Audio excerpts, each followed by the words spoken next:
Hello, my name is Michael Randolph, and I'm with the Center for Nonprofit and Community Development. Among the different things we did is to work in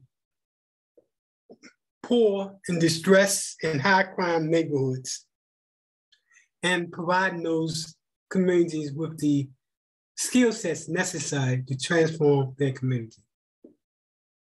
We focus on working with the community to design, develop, implement, and fund their own vision.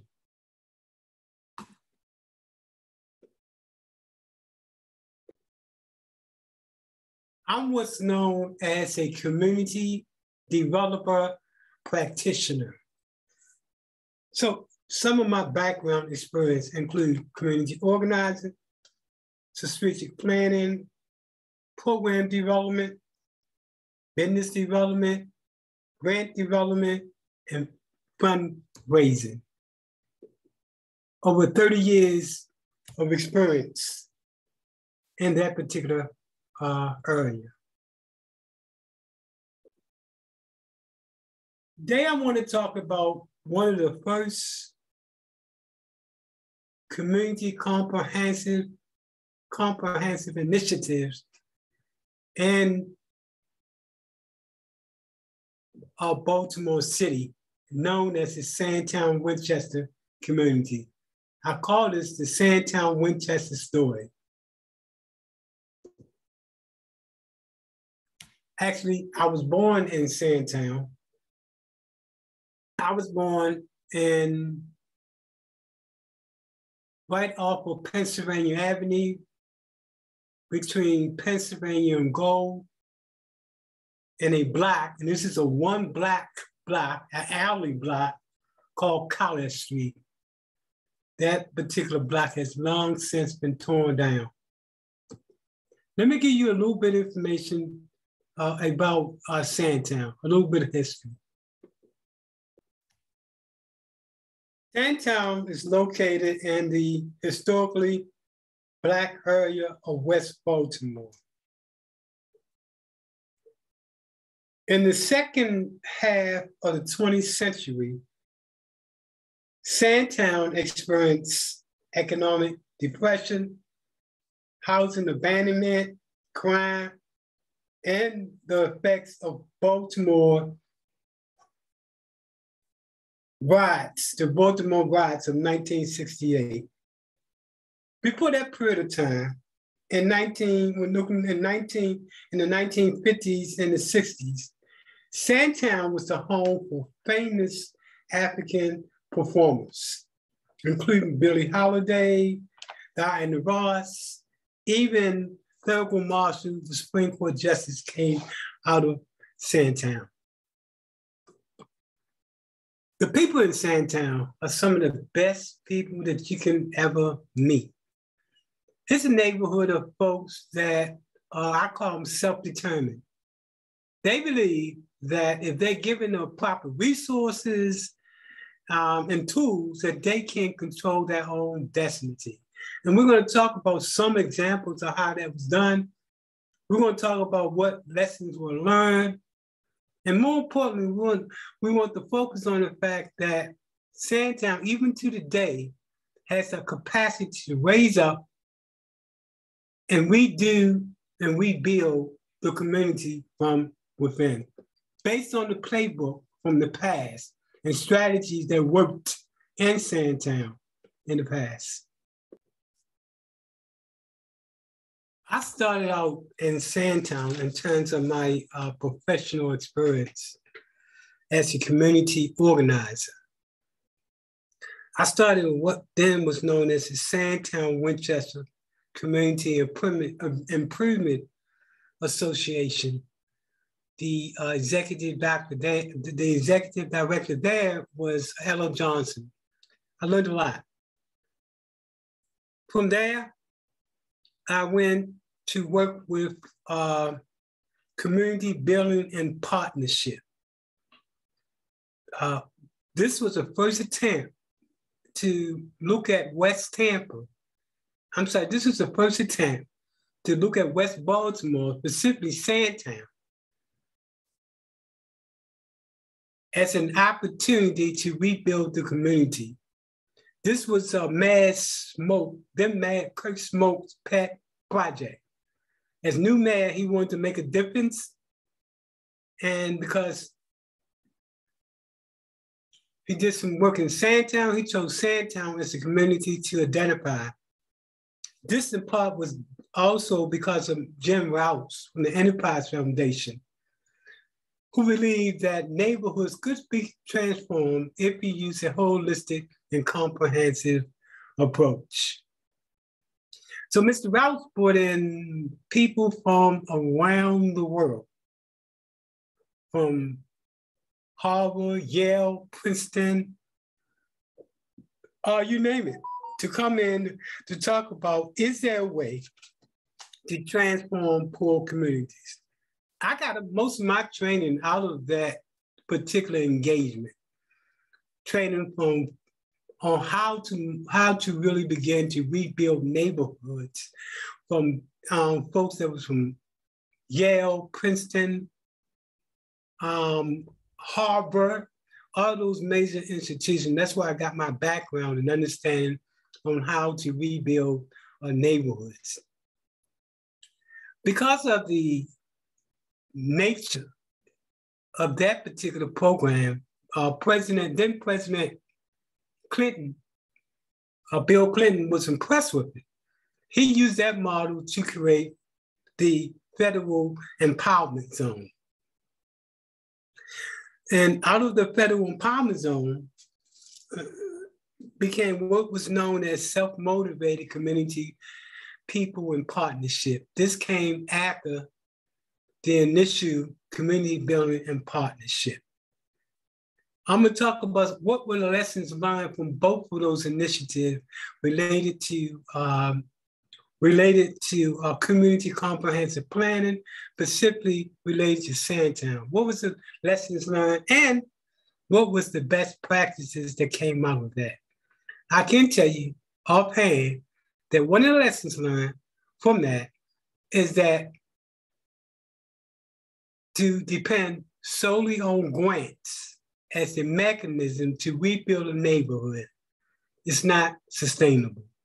The reason why those two programs that I talked about earlier eventually closed shop was because of the lack of funding. So we're going to look at that, and then we're going to talk about how can you change the narrative and what are the lessons learned from that.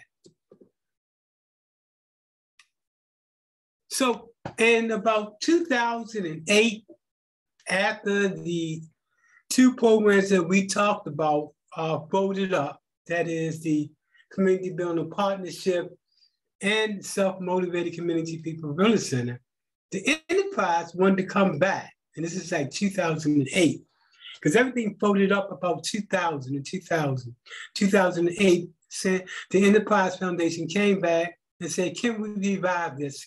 Can we do something to bring it back and make it work this time? They approached Roosevelt Boone, who was the lead consultant. He didn't approach me. I was with the National Institute for Strategic and Tactical Planning. We were charged with coming in, working with the community to put together a plan that was both plausible, feasible, bankable, and sellable. And more importantly, that was created by the community from within. So in 2008, we came in, provided the workshop, and I want to share with you some lessons, some information that we did provide to the community that can be actually used today. Because one thing I do know about Sandtown is that even though it's gone through this trials and this tribulation, it still has the capacity, if you provide the necessary tools and resources, to rebuild itself all over again.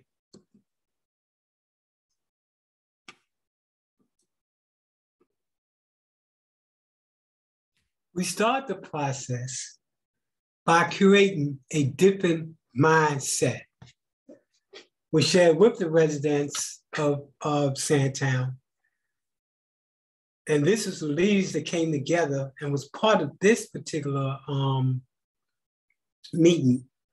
This meeting occurred because people in Sandtown, after the enterprise left, after the community building partnership went away, after the empowerment zone went away, they wanted to come back together and to start from scratch and rebuild and recreate the opportunity. I was happy to be part of that. I also was happy that they wanted me to come back to help with that particular approach.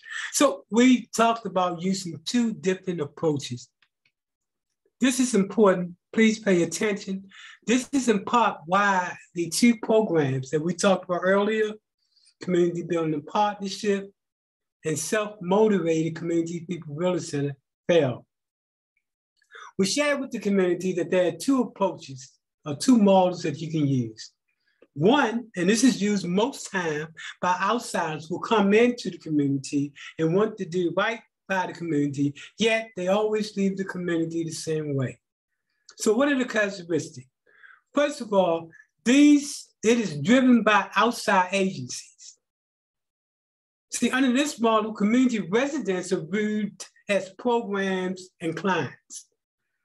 It continues the outflow of community resources, and more importantly, it appears to impose standard.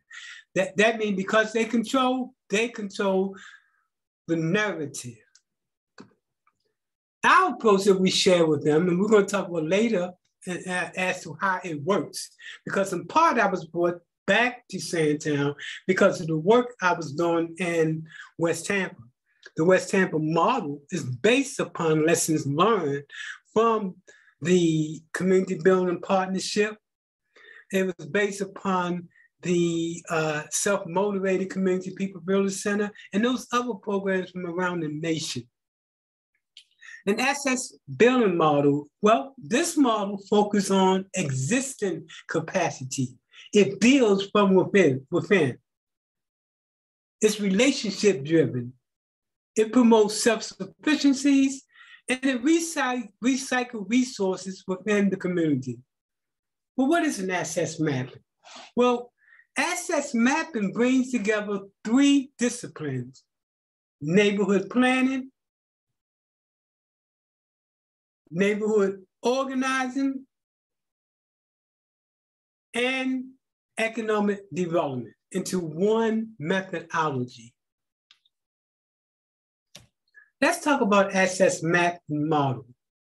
What it does is to identify what is present in the community. It starts with the half-empty glass as opposed to the other approach, which is need assessment. Need assessment starts with the half-filled glass. Assets mapping starts with the half-full glass. It builds on existing skills, neighborhood association, and those other things in the community to build on that. Instead of, and we talked about this earlier, the other model, that is the need assessment model, based on what's absent and focus on problematic issues. So the purpose of assets mapping is to provide the community with an understanding of its potential for revitalization. So we went through what was known as a brainstorming session so they could start to set up priorities. We started off by saying, let's reimagine community development. And we did this by way of talking about how do you put together a strategic plan. In that planning section, we talked about putting together the vision, the mission, and all this is important because it was actually the community that actually created that vision, that mission. Our objective was simply to catch all that information from what the community was saying and to put it into an action plan. It focused on the vision. It focused on what the problem was, reasons for the problem. It focused on creating principles and goals and objectives. It looked at the whole approach to how do you build a community within? Because a failure to plan is a definite reason to fail. We also talked about what was wrong in most of the other programs. And that was that those programs depended only upon grants. We shared with them what we call entrepreneurship. That is a way of bringing in monies other than grants. When we look at the three ways that organizations, nonprofits, can bring into money, bring money into the organization, is earn income, charitable contribution, that's like grants, and public sector subsidies. In terms of grants, what we taught them was that you should use a national approach in seeking money for grants. Most of the grants locally are basically tied up to who knows somebody. We also shared with them that there was over 50,000 to 75,000 foundations and corporations that gave out money. We also shared with them that another approach to create and earn income is to charge a fee, to charge a service fee, development fee. That is, they should go into the business of housing to develop all those houses in their neighborhood, consultant fees, and own and operate your own business.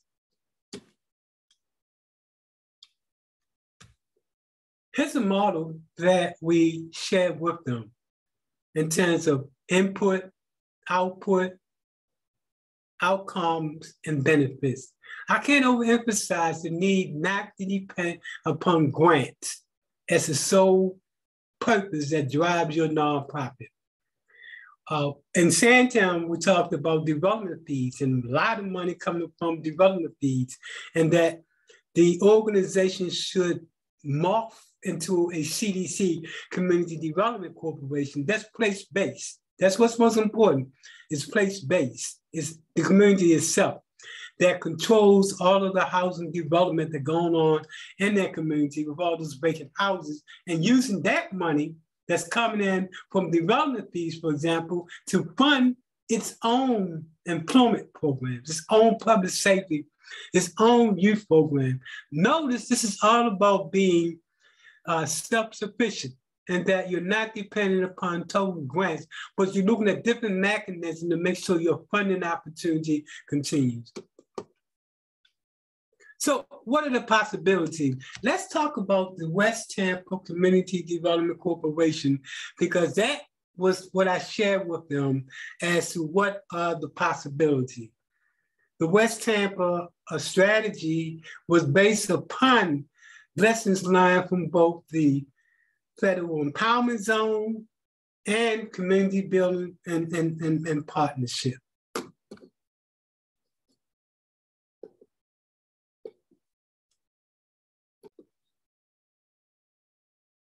When I left Baltimore, I went to work for an organization called the West Tampa Community Development Corporation. The West Tampa community mirrors that of Sandtown, in that it was overlooked. There was a lot of negative indicators, from crime to high poverty to substance abuse, all of those things that suggest a very sick city. People didn't want to work together. It was very fictional. Nobody wanted to work together.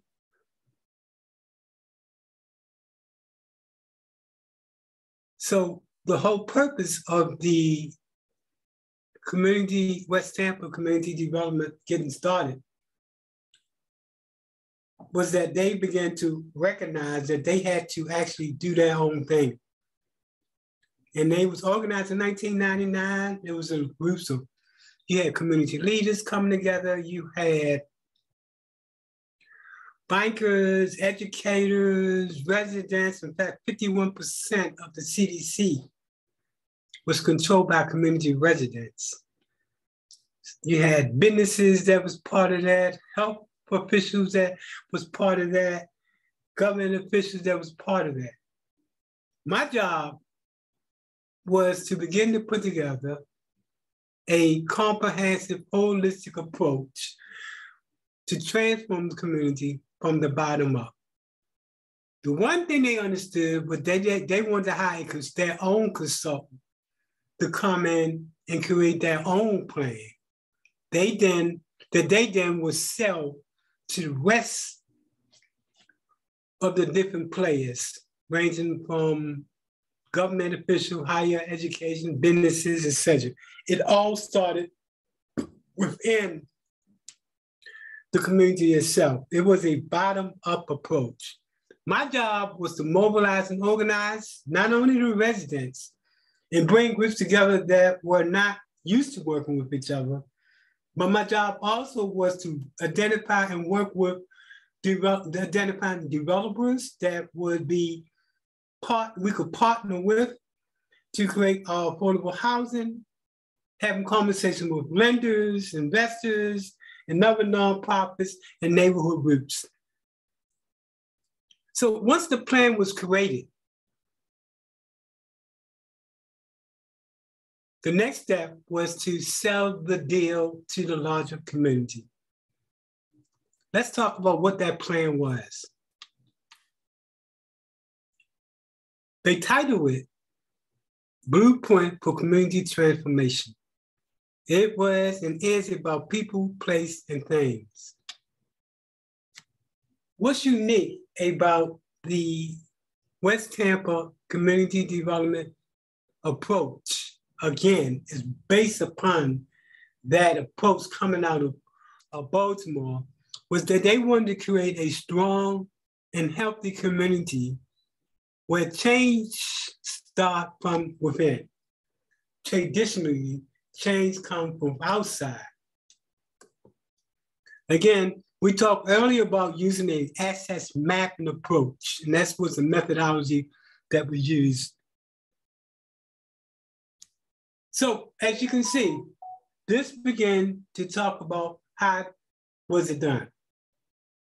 It started with the community coming together and wanting to make a change.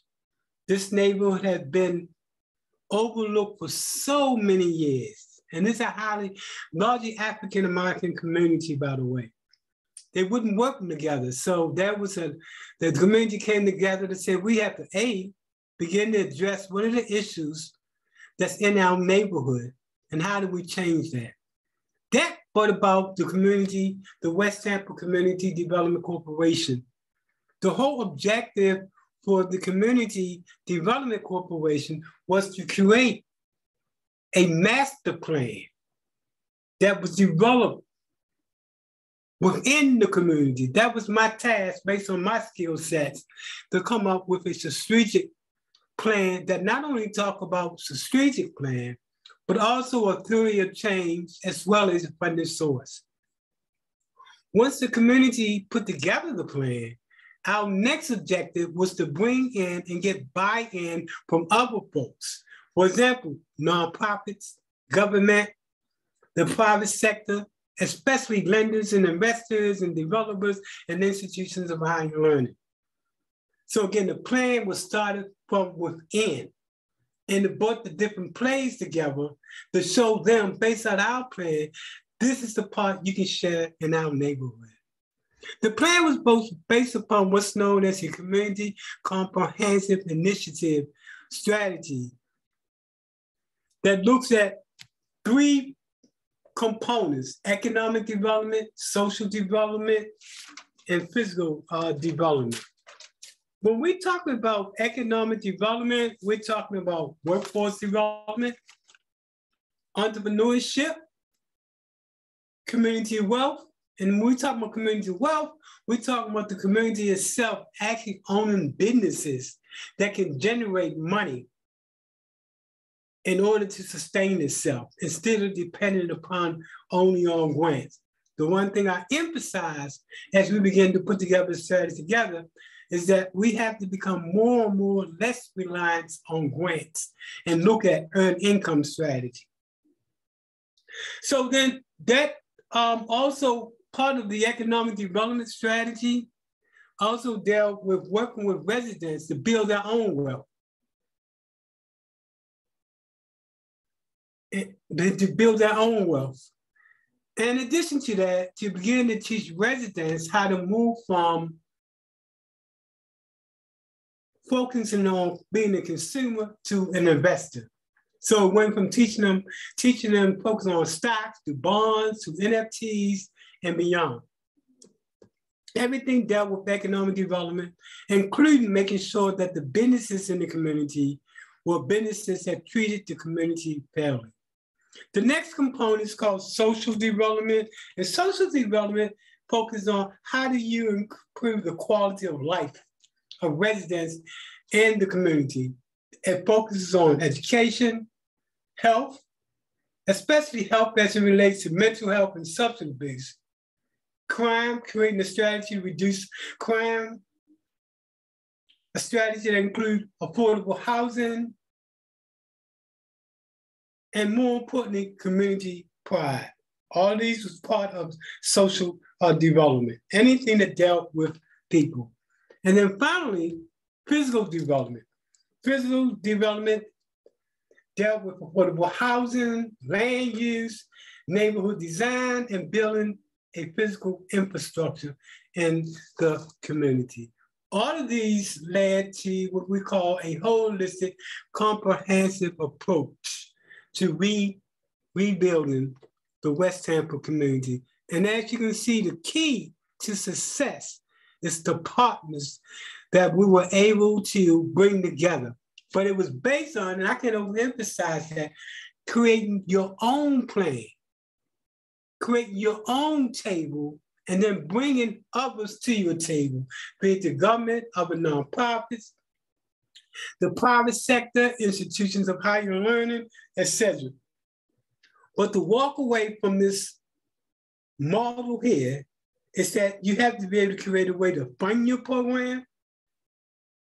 You have to create a way to get other people to buy into your program.